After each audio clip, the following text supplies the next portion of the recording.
आज की क्लास में आप सभी का हार्दिक स्वागत है। पिछली कक्षा में हमने दो जड़त्वीय निर्देश तंत्रों के मध्य संबंध व्यक्त करने वाले गणितीय समीकरणों को व्युत्पन्न किया था। उन गणितीय समीकरणों को गैलीलियन रूपांतरण कहते हैं। उसी गैलीलियन रूपांतरण को आगे हम आज बढ़ा रहे हैं। गैलीलियन रूपांतरण में स्थिति का रूपांतरण किस प्रकार से रहता है उसको आज हम ज्ञात करेंगे। हमारे पास दो निर्देश तंत्र हैं। एक निर्देश तंत्र S है जो कि आपको चित्र में दिखाई दे रहा है, और दूसरा निर्देश तंत्र S डैश है।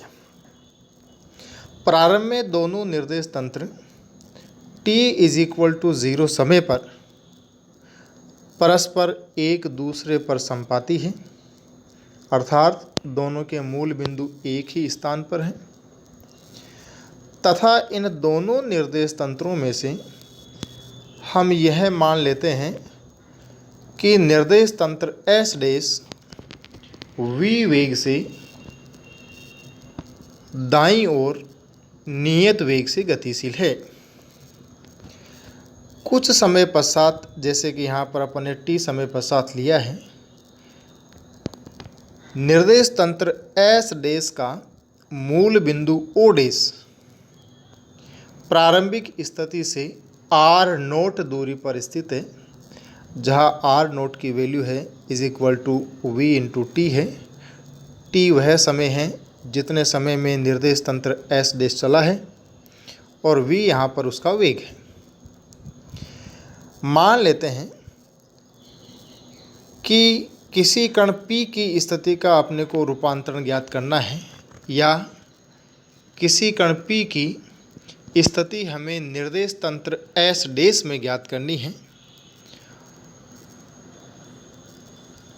निर्देश तंत्र S में कण की स्थिति जो है वो है OP, और OP को यहाँ पर अपने R सदिश से लिखा है, जो कि समीकरण नंबर 1 से दिया हुआ है कि OP = R सदिश xi plus yj plus zk।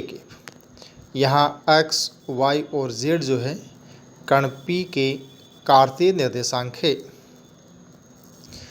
इसी प्रकार से t समय के पश्चात दोनों निर्देश तंत्रों के मूल बिंदुओं के बीच की जो डिस्टेंस है वो है r0, और उसकी वैल्यू है r0 = v/t। मान लेते हैं कि निर्देश तंत्र S डैश में कण का स्थिति सदिश R डैश है। यदि हम दोनों निर्देश तंत्रों के स्थिति सदिश, निर्देश तंत्र S में है R और निर्देश तंत्र S डैश में है R डैश, और तीसरा स्थिति सदिश जो लिया है वो है दोनों निर्देश तंत्रों के मूल बिंदुओं के मध्य का स्थिति सदिश R0।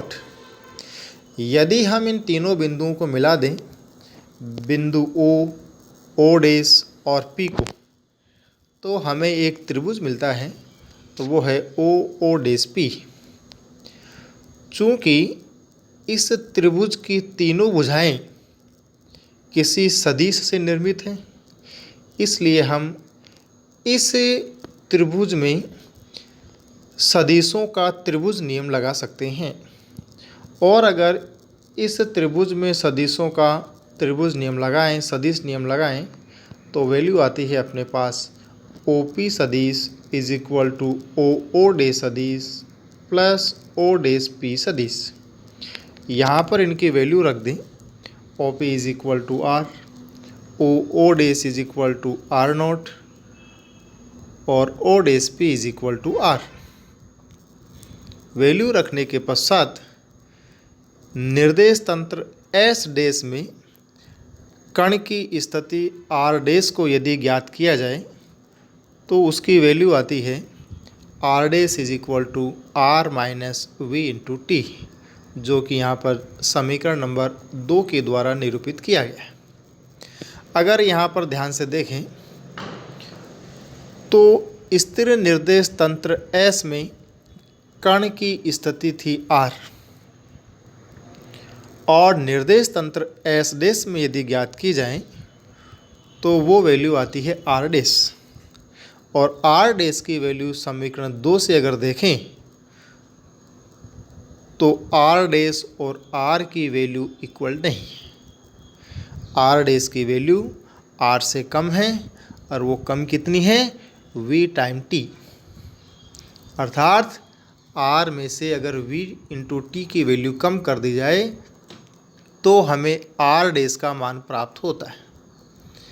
इससे ज्ञात होता है कि जितनी स्थिति हमें निर्देश तंत्र S में प्राप्त हो रही है उतनी स्थिति निर्देश तंत्र S डैश में प्राप्त नहीं होती है। दूसरे शब्दों में कहें तो समीकरण 2 से ज्ञात होता है कि निर्देश तंत्र S डैश में कण की स्थिति का मान निर्देश तंत्र S से कम प्राप्त होता है, अर्थात स्थिति दोनों में इक्वल नहीं है। इस समीकरण 2 को हम स्थिति का गैलीलियन रूपांतरण कहते हैं। इसी समीकरण 2 को अगर निर्देशांकों के रूप में लिखें तो R डैश की जगह लिखा है I cap x dash plus J cap y dash plus K cap Z dash. R की जगह लिखा है x I cap plus y J cap plus Z K cap, minus वेग को तीनों डायरेक्शन में तोड़ें तो वैल्यू आती है Vx I cap plus Vy J cap plus Vz K cap into T। इस समीकरण को ज़रा ध्यान से देखें तो हमने निर्देश तंत्र S में कण के निर्देशांक लिए थे x, y और z। इन्हीं निर्देशांकों को यदि हम निर्देश तंत्र S डैश में लें तो x डैश, y डैश और z डैश से लिए, अर्थात प्रत्येक निर्देशांक के ऊपर अपन ने डैश लगाया। इसी प्रकार से यदि हम एकांक सदिशों को देखें तो निर्देश तंत्र S में हमने एकांक सदिश लिए हैं I कैप, J कैप और K कैप, और निर्देश तंत्र S डैश में भी हमने एकांक सदिश लिए हैं I कैप, J कैप और K कैप, अर्थात हमने निर्देश तंत्र S डैश में एकांक सदिशों के ऊपर डैश नहीं लगाया है।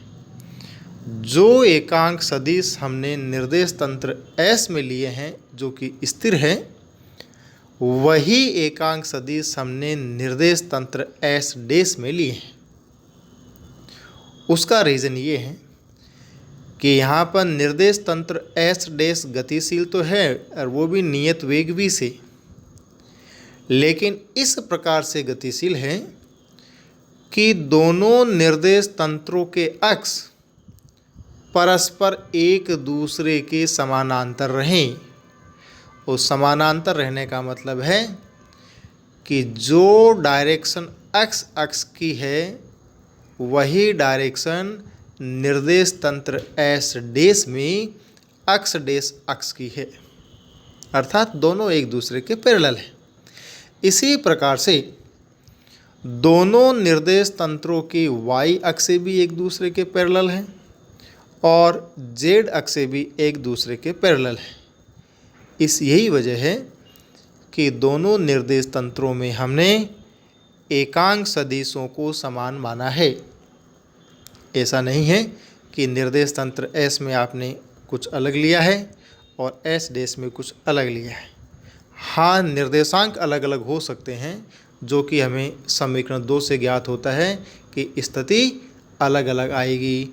जो स्थिति निर्देश तंत्र S में है वह स्थिति निर्देश तंत्र S डैश में हमें नहीं मिलेगी। आगे इसमें बढ़ाएं तो निर्देशांकों के रूप में जब अपने लिखा तो समीकरण 2 को अपने निर्देशांकों के रूप में लिखा, और निर्देशांकों में के रूप में लिखने के पश्चात दोनों ओर हमने एकांक सदिशों की तुलना की है, और एकांक सदिशों की तुलना करें तो हमें समीकरण नंबर 3 प्राप्त होती है, जो कि है x dash is equal to X minus V X into T, Y dash is equal to Y minus V Y into T, और z dash is equal to z minus V Z into T. ये समीकरण कण के निर्देशांकों का रूपांतरण समीकरण कहलाती है। आगे हम देखते हैं कि गैलीलियन रूपांतरण में दो कणों के मध्य विस्थापन कितना रहता है। जैसे हमने यहाँ पर स्थिति का रूपांतरण देखा, तो इसमें हमने ज्ञात किया कि दोनों निर्देश तंत्रों में कणों की स्थितियाँ अलग अलग प्राप्त होती हैं। ठीक उसी प्रकार से यहाँ हम देखेंगे कि दोनों निर्देश तंत्रों में दो कणों के मध्य का विस्थापन हमें कितना प्राप्त होता है। यहाँ पर चित्र को ध्यान से देखें तो वही हमने दो निर्देश तंत्र S और S डैश लिए हैं। प्रारंभ में ये t इज इक्वल टू 0 समय पर संपातित है, लेकिन यहाँ पर जो चित्र बनाया गया है वो t समय पश्चात का बना है, अर्थात t समय पश्चात जबकि दोनों निर्देश तंत्रों के मूल बिंदुओं के मध्य विस्थापन सदिश r0 is equal to v into T हो जाए। यहाँ पर हमने दो कण लिए हैं p और q। कण p का स्थिति सदिश निर्देश तंत्र S में r1 है और कण q का स्थिति सदिश r2 है।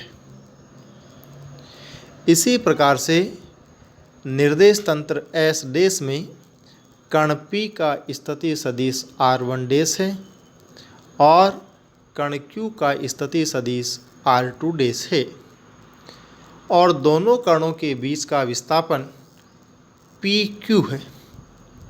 निर्देश तंत्र S में इस PQ को लिखा है हमने R से, या सॉरी यहाँ पर D से लिखा होगा, PQ को हमने D से लिखा है, और निर्देश तंत्र S डैश में PQ इज इक्वल टू हमने D डैश से लिखा है।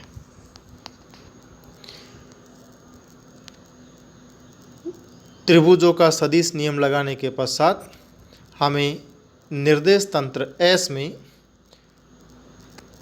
दोनों बिंदुओं के मध्य का विस्थापन समीकरण 1 प्राप्त होती है। वो है PQ is equal to D और उसकी वैल्यू है R2 माइनस R1 सदिश। इसी प्रकार से निर्देश तंत्र S डैश में बिंदुओं के मध्य का विस्थापन ज्ञात करें तो वो वैल्यू आती है D dash is equal to R2 dash minus R1 dash. ध्यान रहे समीकरण 1 और 2 दोनों हमने सदिशों के त्रिभुज नियम से ज्ञात की। पहली समीकरण जो है वो त्रिभुज हमने OPQ से प्राप्त की है, और समीकरण नंबर 2 जो है D dash is equal to R2 dash सदिश माइनस R1 डैश सदिश, वो हमने ज्ञात की है O डैश PQ सदिश से। गैलीलियन रूपांतरण से हमने ज्ञात किया था कि स्थिति का रूपांतरण था R dash is equal to R minus V into T.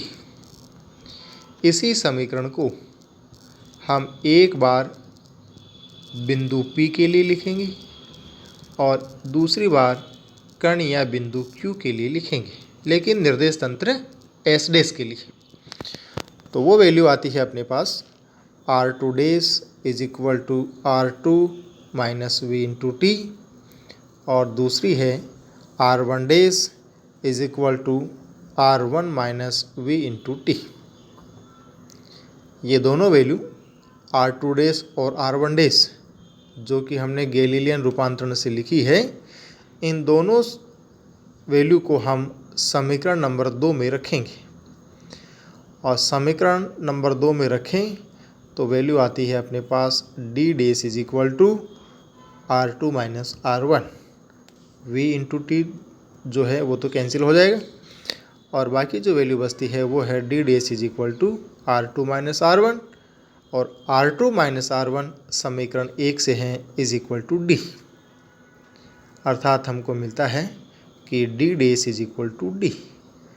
अर्थात जो विस्थापन निर्देश तंत्र S में है उतना ही दोनों बिंदुओं के मध्य विस्थापन हमें नियत वेग से गतिशील निर्देश तंत्र S डैश में प्राप्त होता है।